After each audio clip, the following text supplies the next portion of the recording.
Okay, everybody, welcome to the Backpacking Light podcast, where we discuss the philosophy and skills of lightweight backcountry travel so that you can experience the outdoors with more comfort, safety, and more enjoyment. I'm Ryan Jordan, and today's podcast is with Andrew Marshall, and we are going to be chatting with him about his recent thru-hike of the Tahoe Rim Trail. Andrew, thanks for joining us today. Well, thank you, Ryan. I'm excited because I'm usually the one asking the questions, so I'm excited to be on this end of things. Yeah, sounds great. So let's start right in with give me a brief history of like your through hiking career. Okay, so I grew up backpacking in the Smokies and the Pisgah National Forest in North Carolina. That whole Western North Carolina, Eastern Tennessee, North Georgia area was kind of my home stomping grounds. And when I was 26, I lost my job. And I decided that was a perfect time to hike the Appalachian Trail. So I proposed to my girlfriend. And then a week later, I was in Maine, headed south.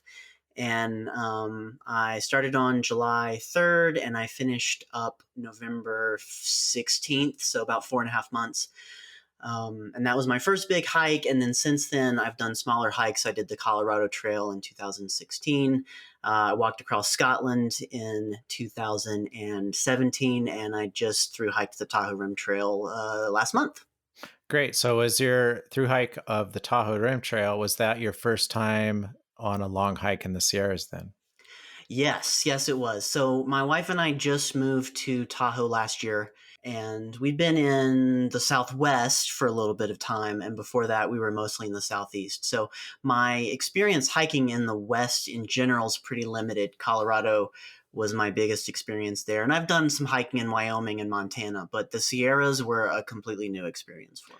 So you picked quite a year to tackle the Sierras with snowfall amounts or snowpack amounts that were several 100% above the baseline. So how did that impact your planning and decision and timing and things like that?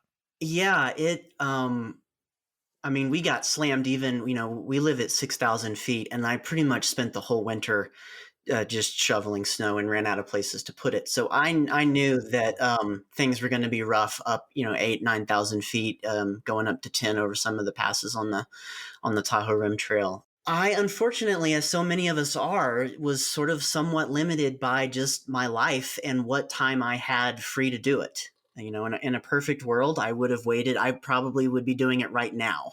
Late July, maybe even early August would have been an ideal time to do it with the snow as high as it was. But early July was when I had to do it. So I kind of had to tell myself, okay, I'm going to be as prepared as I can. But I'm going up there knowing full well that, there might be parts of it that I might not be able to get over. Yeah, for sure. So let's talk about the base statistics of the Tahoe Rim Trail. Length is about 160, 170 miles, somewhere in there. Yeah, it's 170 miles, and then I tacked on an extra 6 because it's just 3 miles above my house. So Oh, I walked great. I walked 3 miles up to start out my hike, and then I really regretted that when I was done with the Tahoe Rim Trail, but I still had another 3 miles to get back home before I could drink a beer. So yeah. Right. So when you walk from your house, is there a trail? Is it roads? How do you get up there? It's a combination of fire roads and some homemade single track that people have made in the area. Very cool. Now, okay, so 170 miles, there's about 25,000 feet of elevation change. The highest point, I believe, is Relay Peak, That's correct. Yeah. and that's over 10,000, right? Hmm. And then the lowest point is probably Tahoe City. Yeah, and that's right at lake level, so that's somewhere around 6,000 feet, somewhere in there.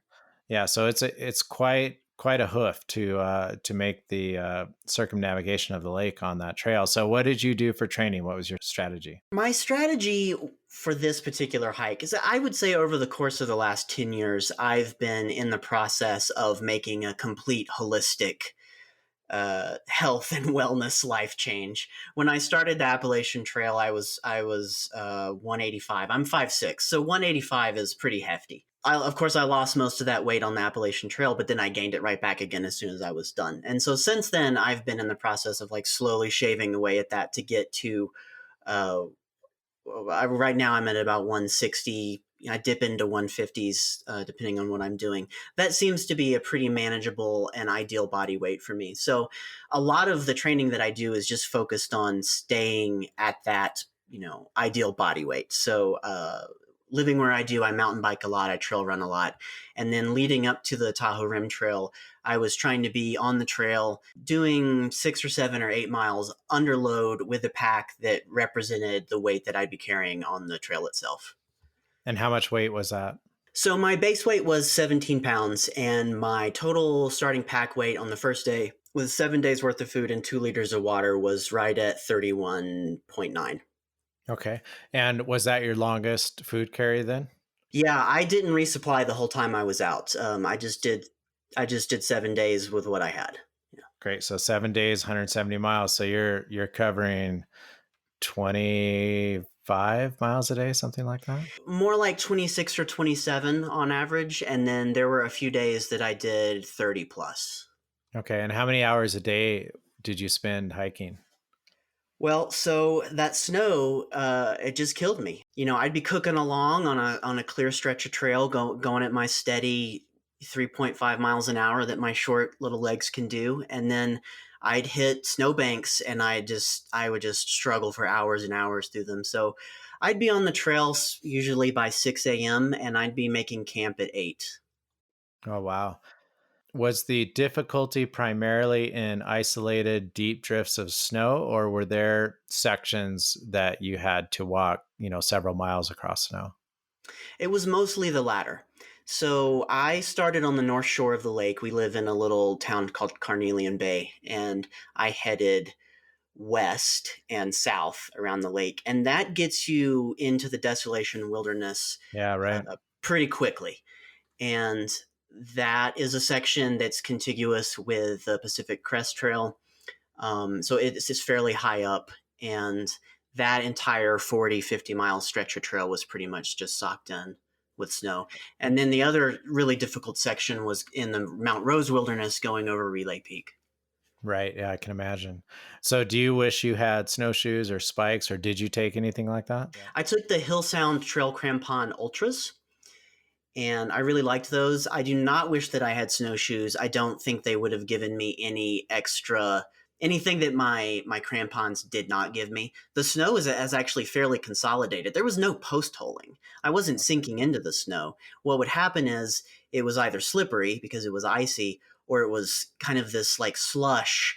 By the mid morning, the upper layer would kind of melt a little bit, and you'd just be squishing along, sort of like walking at the beach with a backpack on. Yeah, you lose a lot of energy hiking in snow Exactly. like that. Yeah, for Yeah. sure. Okay, so did that snow pose any route finding challenges for you? Yeah, it was the most challenging route finding I've ever done. And that includes a long trip with Backpacking Light where we actually weren't on a trail.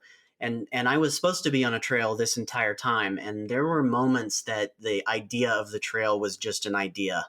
And the reality was it was kind of a choose your own adventure sort of thing. So, was there an indication that a path had been created by hikers before you, or were you trailblazing some of the time? It depended on where I was. So when I was on the Pacific Crest Trail, there were a lot of people who were ahead of me and behind me, and it was a really interesting exercise in how routes are made, because there were times when you could see that because the landscape had changed so dramatically because of how much snow. There were places that should be flat that were not flat, and there were other places that were usually a slope that were completely flat. So the landscape was completely changed, and that was changing the way that hikers were approaching getting from point A to point B. And it was also really interesting to be walking along, following in someone's footsteps, and they sort of take a left turn, and you're thinking, wait a second, that doesn't seem right. What are they doing? I'm going to second guess these people. And then sometimes that would work out, and sometimes you'd wish, oh, no, I wish I hadn't second guessed.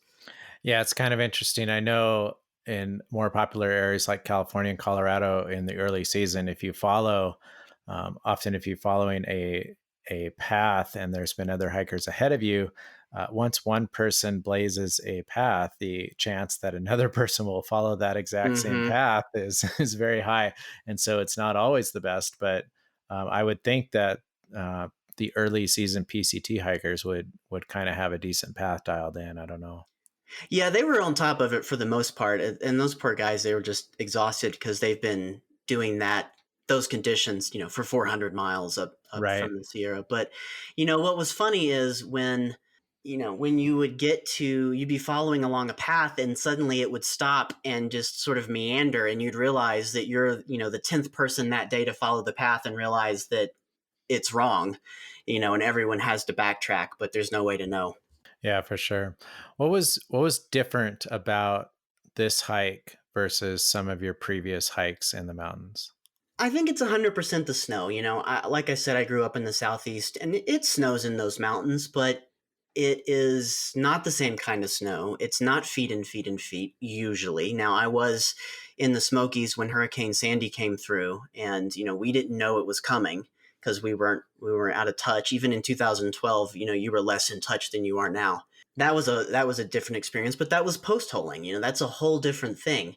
Sun cups were a new experience for me, and those Right. those seem like just specifically designed to be the most frustrating walking surface that's ever been created. Whenever I do box step exercises at home, I'm always thinking to myself, I am training for sun cups. Yeah, and I couldn't figure him out. I couldn't figure out if I wanted to be like high stepping over the ridges down into the cups, or if it was easier to walk kind of on the ridges. And I feel like when I was walking on the ridges, it was great until I slipped or they crumbled, and then I would high step through the cups again. So I don't know what the Yeah, best strategy is. I think the strategy is to meditate through them and just keep your nose to the ground and go slow and not expect too much. Okay, so where was your low point and what was that like? Were you ever like this is enough? I don't want to go anymore. Yeah, my low point, this is interesting psychology for me. My low point is always about 3 days into any hike. That seems to be the sweet spot for me before I start sleeping well. It usually takes me a few days to sleep well. And it usually takes me till about day 4 to really feel strong. And so that sort of nexus of my feet are still tender. I haven't really got my pace, dialed in. I've still got all of the mental stuff from my actual life kind of bouncing around in my head, and I'm not sleeping very well yet, and I'm miss my family and I miss my wife. That seems to always be the low point, and that was the case here. And it was after 2 days of walking in the snow and not making the time that I needed to make in order to finish the trail. And I tend to be a little bit of a type A person. I didn't want to just hike my 7 days and then be done with only 20 miles left. I really wanted to finish. And at that point, it was looking like if I didn't catch a break, I wasn't going to make it. Were you thinking at any time that maybe you could extend it by a day or two and just ration your food? Did that go through your mind at all? Yeah, I'm not great with rationing my food. I have it I have it pretty dialed in to begin with, and I don't carry a lot of extra food. And I had already realized at some point, maybe about the time I hit my low point, that I actually didn't have a dinner for night 7, and I definitely didn't have a breakfast for day 8. Right. So I had then it was more than just, okay, you got to be home by day 7. It was like, hey, the last few miles of this really hard day are going to be done on an empty stomach. So let's get home for some pizza. Yeah, you bet. How many calories were you packing? I was doing 3,500 a day. And I think that was even a little low. Again, the conditions were harder than I thought they were going to be. Yeah, you bet. You're probably burning 5, 6, 7,000 calories through the snow easily. Yeah, yeah. Okay, good. Well, let's pivot over to gear a little bit. So, you took the new Mountain Smith Zerk 40-liter pack on this trek. This is a 28-ounce pack that's a collaboration between Mountain Smith and the through hiking community, specifically, I believe, through the Real Hiking Viking, right? That's correct. Yeah. Tell me about your experience with this pack and what's unique about it. I really love this pack. This is my favorite pack right now. They took a look at ultra running and trail running backpacks, particularly the shoulder straps of those backpacks. And those packs are really wide because they want a lot of stability. So what happens with a wide shoulder strap is it gives you the space to make a really spacious and stable shoulder strap pocket. And then they took that concept and said, okay, let's put as much on this pack as possible so that you can reach it while you're on the move. That was the Real Hiking Vikings whole thing, is that he wants to do long days and not take the pack off if he doesn't want to. And so this pack is comfortable enough that you can leave it on all day, and it has enough external storage that you can reach while wearing it that you don't have to. So I was able to put my camera, my phone, my bear spray, my sunscreen, my chapstick, 4 liters of water, and lunch for the entire day, plus snacks, almost 1,500 calories of food. And I could reach all that without taking the pack off, and I had extra room. Right, right. It's a really interesting design, and I like this trend towards hybridizing a through hiking backpack with a running pack exactly for this feature to give you access to all the little bits and gear and food and water that you use during the course of a day without taking the pack off. I'm looking at the Drop 45 that's been designed by Dan Durston, one of our community members, and it's based on a similar thought process. And I'm really kind of fascinated by this genre of packs. I'm glad to see it evolving. Yeah, it's a cool genre. And the other thing about it is it's not, I mean, I think people who wear minimalist packs would look at this pack and say, this is not a minimalist pack. And I think people who wear kind of standard internal frame packs with a stay or some sort of frame sheet would look at this pack and say, that's a minimalist pack. So it's kind of like in this weird middle ground that is kind of really interesting. It has a foam internal structure and no load bearing hip belt. Yeah, and I don't know. I struggle with the idea that pure minimalism is the right way to go in a backpack, because there's so much opportunity to increase comfort through load bearing structures or even foam back panels, and then all these features that give you access that make you a more efficient hiker. So there's definitely more than just the weight of the pack that contributes to your experience on the trail. Okay, let's talk about your tent. You took what might be one of the most expensive tents on the planet on this hike. Tell us a little bit about Yeah, it. that stresses me out too. I took the big Agnes Fly Creek HV1 carbon, and it's 21 ounces. It's a double wall. It is, what do we call these? Semi freestanding? Is that how Sure. we Yep. refer to Yep. these? So that means that it has kind of that classic hub and pole structure. It doesn't set up with trekking poles, and the poles in the hub and pole structure are this like gossamer like carbon fiber. Like as I was putting this thing together and sort of bending it into place, you can hear the carbon fiber kind of just like crackling Oh, a little bit, and it would just like raise my blood pressure every time I did it. So it's a hybrid sil nylon and Dyneema fabric structure. So the bathtub floor is Dyneema, and then the upper part of the interior wall is sil nylon, and then the outer rainfly is Dyneema. so what do you see as an advantage of this tent that would um, convince somebody to say, okay, this tent has a unique selling point that no other tent has? Does it? I have to say I don't have a good answer for that. It's a light tent, it's well constructed, it's well designed, but I don't know that I would drop the $800 on this shelter when I could get something that had no sil nylon in it and was more spacious because it was a tarp tent style shelter. Um, That set up with trekking poles? that's set up with trekking poles, Yeah. right? Not the Right. brand, but yeah. I've used this shelter. I've stayed in it for 8 or 9 nights now. Like I said, it's a great shelter, but it's not very spacious. And for the money that you pay for it and the competing designs, I'm not sure that it beats out the competition. You bet. How did you experience any weather in it?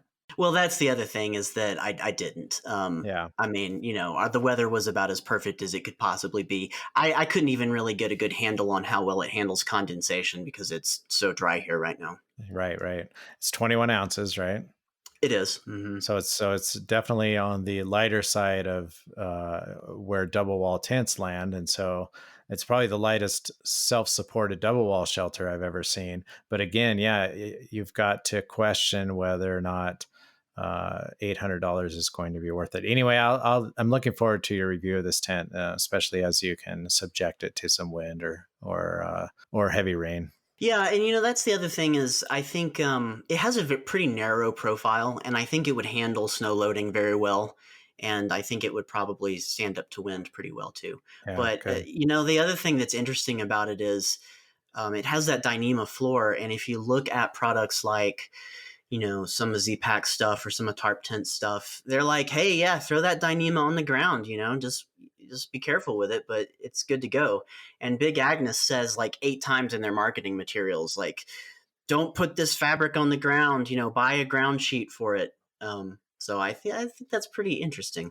That is interesting. I think it has to do with the extent to which a company is comfortable with warranty and repair, and the extent to which the potential customer base has an education about the limitations of Dyneema. For me personally, I wouldn't even care about putting Dyneema on the ground because it is so easy to repair with Mm-hmm. everything from Tyvek tape to Dyneema tape to even duct tape, and it doesn't bother me at all. Yep. But I don't think this is the expectation of the broad consumer who's going to purchase Big Agnes tents at outdoor retail shops. They're probably less, how do you say, educated and discriminating, and probably expect it to perform similarly to, the heavier tents that these companies make. Yep, I agree. Okay, so sleep system. You had a Thermarest sleep system based on the new Thermarest Neo Air Uberlight pad, which is currently the lightest self-inflating pad on the market. That's not a skeletal climate pad. They weigh about 8.8 ounces. So tell us about how you slept on that pad. I sleep pretty well on this pad. I'm a long time closed cell foam user until I switched to this pad, so I might be slightly biased, but I sleep very well on this pad. That being said, I do think this pad has some limitations, and you and I have discussed this before. It's very light, and that comes with a fairly low R value. And I think if you have to put this pad on snow or especially like wet slushy stuff, you're gonna feel it for sure. Did you have any snow camps on this trip? I managed to avoid it because I knew that it was going to be a problem with this pad. If I had been unable to avoid it, I could have put my pack underneath it or something like that, but I Sure. managed to stay out of it. So a lot of people are concerned about the durability of the Uberlight. I know just from reading our forums and whatnot that people are kind of like they're in a wait and see moment, and they're kind of waiting to see if the through hikers who are hiking this year who are using the Uberlight have some positive long-term durability feedback for the community. Do you have any issues with durability now that you've slept on this for many nights?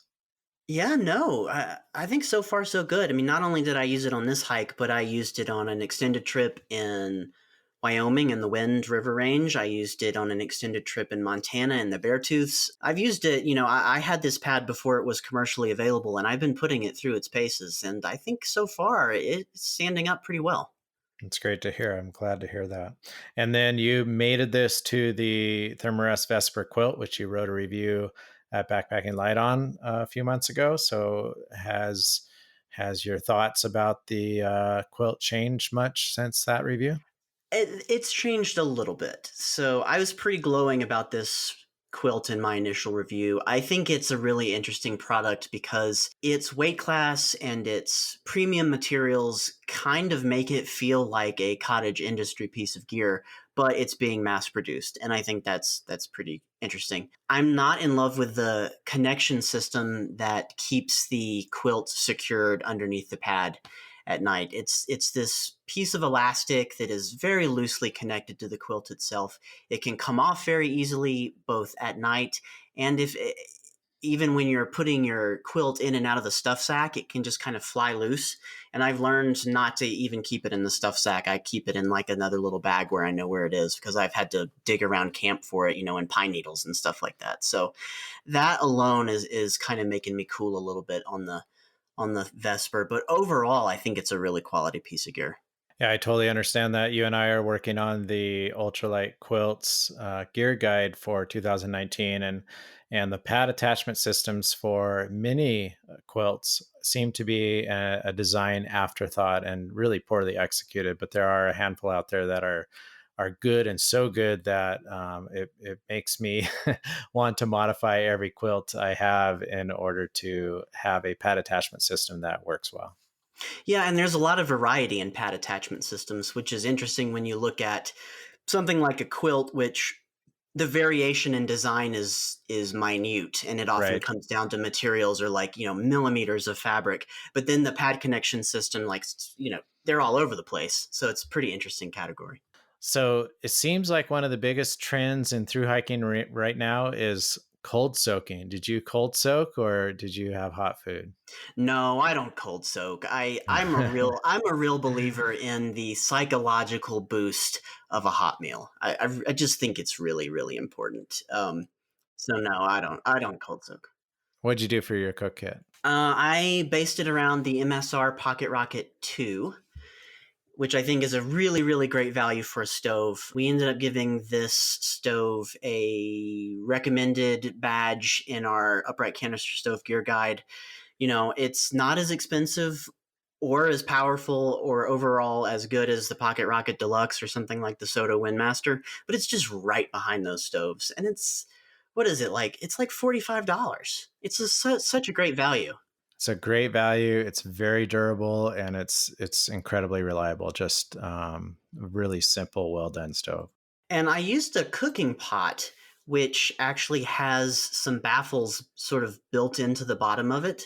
In the past, I've just used a lightweight sort of titanium pot, and I decided to experiment with this, go up a couple of ounces in the weight of my pot to see if I could get a faster boil or a more efficient boil. And I kind of like the system. I think it needs some more experimentation, but I was boiling water like in a minute and a half. It was pretty good.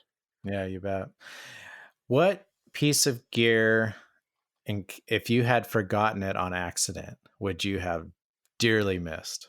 It would have to be the Hill Sound Trail Crampon Ultras.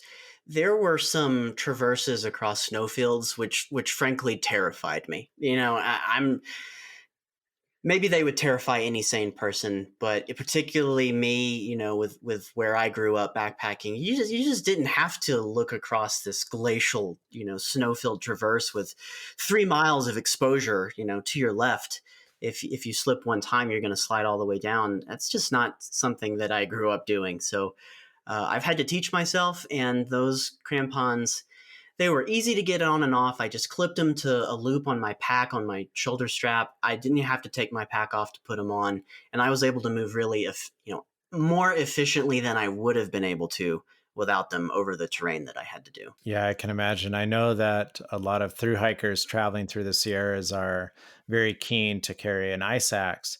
They're not always keen to carry a foot traction device. And I think for most inexperienced mountaineers, having foot traction without an ice axe, and let's say you're carrying trekking poles, is tends to be far more valuable than carrying an ice axe without foot traction. And so, of course, I'm a mountaineer, so I believe in both and the skills required to use those. But man, I can't overestimate the importance of good foot traction on steep snow slopes.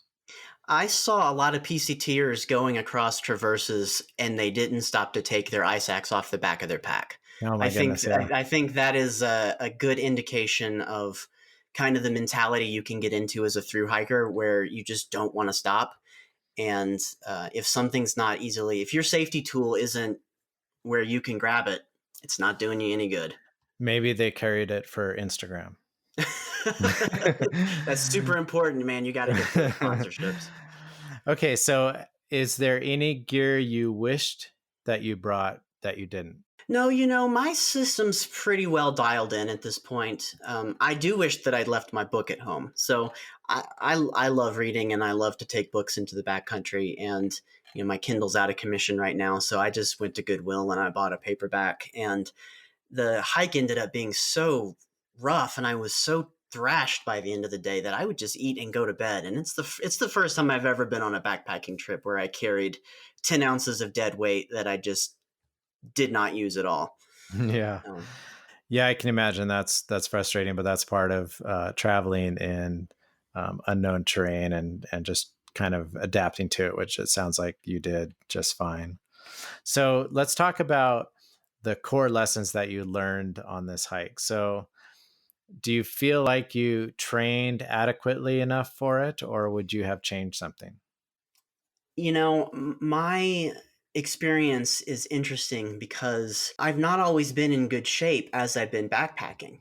For this particular hike, I'm in the best shape that I've ever been. I'm at an ideal body weight. My cardiovascular system is humming along, and I kind of leaned on that a little too much on this hike. And I discovered that even though I am now capable of doing back to back to back 30-mile days over really difficult terrain, I'm cardiovascularly capable of it. The muscle fibers and the connective tissue and the bones in my feet were not ready for that kind of stress. And I wish that I had spent more days working up to that mileage with a backpack rather than just like dialing in my cardio on a mountain bike or while trail running. I still think those things are important and fun. I like to do those, so I'm never not going to do them. But I do wish that I had dedicated more time to actually hiking under load. This is the classic manifestation that you are limited by muscular endurance, or ME as we call it in training. And so we really need to do a podcast on this because it's a super important topic that can have a huge impact on backpacking long distances over long durations. Yeah, and I think it's only just now coming up for me because in previous through hikes, I've started out doing low mile days because I was forced to by the shape I was in and other systems of my body. And on this hike, I was able to jump in straight consistently to high mileage days, and I've never been able to do that before. So I'm kind of just now learning this lesson. I realize I'm a little behind in this, though. You bet. That's great. How about food? Do you feel like you had enough calories and the right type of calories for your trip? Yeah, I've really been dialing in my food system. I'm done eating ramen. I'm so sick of it, and we've done a whole podcast on this, but I really just think, if you eat real food and good food and a variety of it, you're just going to have so much better performance. So I don't do chips or tortillas or bagels or ramen anymore. So I do nuts and dried berries and like Parmesan cheese, which holds up really well, in a pack. Things like black beans, lentils, brown rice, and then I soak chia overnight and put some lemonade in it. Sip on that all day, and that's my system. Yeah, I've retooled my eating habits on backpacking trips over the last couple of years, and I will say that transitioning to whole foods, nutritious foods, and less processed foods has had a pretty positive impact on how I feel, my ability to recover, and just my enjoyment of food on the trail. Sometimes when I eat a lot of processed foods, I just feel crappy, and as I transition my diet, I feel less crappy, and I like that feeling. Yeah, I think the crappy feeling can be hidden on through hikes behind the general crappiness that you're experiencing from other Right. things, right? Yeah. And I think that sometimes people don't realize that. But if you are through hiking right now listening to this podcast, the next time you go into town, if you leave the ramen and the tortillas and you pick up real food and and accept the weight cost of it, I promise you within a week you will be feeling better as you hike. Yeah, for sure. Let's close with a discussion of footwear. So obviously you encountered some pretty difficult conditions that a lot of people would look at and say, you should be wearing boots, man, but you probably didn't. What were you wearing and how did it work? I was wearing Ultra Lone Peak 4 trail runners, and I was using Defeat Wool Eaters, which is a lightweight merino sock, and I was using Ultra Gators, small, minimal trail gators, trail running gators. Just an ankle gaiter to Just seal an in the ankle foot gator, down. yeah. It's pretty dusty out here, so that was my first concern. Is I just didn't want that dust getting down in there, and then it also helped the occasional times when I would post hole through some snow. And so the Ultra Lone Peak is a zero drop, wide toe box, not a particularly stiff shoe in the lateral side to side direction, but it's got some stiffness in the longitudinal direction. So how do you feel that it did with your crampons and on snow? I did run into wishing that I had a little more lateral stability as I was going across some of these traverses, or even on snow, just kind of that slipping and sliding a little bit laterally. But the nice thing about the ultras is that they have a pretty aggressive tread, and there were times when I felt like I did not have to put on my crampons because I had a pretty aggressive tread on the ultras that was doing me just fine. And I also I like that I was able to manage my foot moisture relatively well with those shoes. My feet were macerated at the end of every day because I was in snow every day, wearing, non-waterproof shoes, but I was able to manage it fairly well with those shoes. Sounds good. How many miles are you getting out of your ultras? Not as many as I wish. And this is starting to be kind of a big deal to me. I have serious reservations about the environmental cost of using lightweight shoes to hike long distances. Basically, we're talking about a product that is designed to fall apart after a few hundred miles and be replaced. And uh, that does not mesh with what I have been developing as my aesthetic towards conservation and environmentalism, in the course of my life. And I don't know what to do about it. I'm open to suggestions because I understand the biomechanical benefit of using that type of shoe, and I understand the environmental cost of a consumerist disposable culture, and I don't know how to reconcile the two. I certainly echo your sentiments. I've been thinking a lot about this through the years, and would happily trade a few ounces for more durability, and especially in a shoe. My ultras are not getting even 300 miles out of them anymore. I'm so in a really difficult trek. I might get 100 miles before the midsole compresses and completely breaks down, or the shoe is trashed from rocky terrain.